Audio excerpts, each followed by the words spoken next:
Exam অবশ্যই ভালো দিছি, এখন সব আল্লাহ ভরসা। 40+ আসবে। ওরকম সমস্যা হয় না তেমন একটা।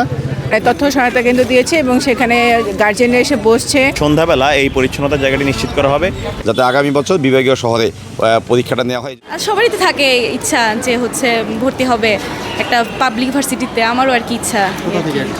আমি মিরপুর থেকে। অবশ্যই ভালো দিছি, এখন সব আল্লাহ ভরসা, দেখি কি হয়, বাকিটা আল্লাহর উপর। আমি দিয়েছি আপনার হলো ল ইউনিটে, এটা হলো faculty of arts humanities C ইউনিটে, এখানে দিয়েছি পরীক্ষা। মোটামুটি মাশাআল্লাহ আজকে ভালোই হয়েছে পরীক্ষা। ওরকম সমস্যা হয় না তেমন একটা। সাভারের সামান্য একটু জ্যাম লাগছিল, গাবতলীর সামান্য একটু, কিন্তু পরে দেখে জানলাম যে জাস্ট অনেক আগে পৌঁছে গেছি আমরা।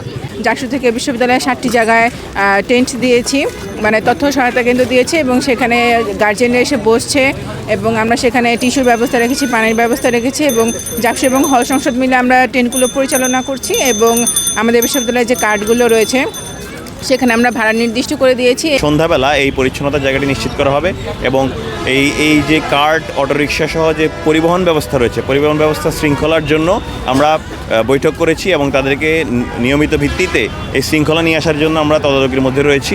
আগামী বছর থেকে আমরা প্রশাসনকে দাবি জানিয়েছি যে এভাবে পরীক্ষা হলে যে পরীক্ষার্থী এবং যারা গার্জিয়ান আছেন তাদের খুবই ভোগান্তির শিকার হয়, যাতে আগামী বছর বিভাগীয় শহরে পরীক্ষাটা নেওয়া হয়। এই জন্য প্রশাসনকে জাকসুর পক্ষ থেকে আমরা দাবি জানানো হচ্ছে।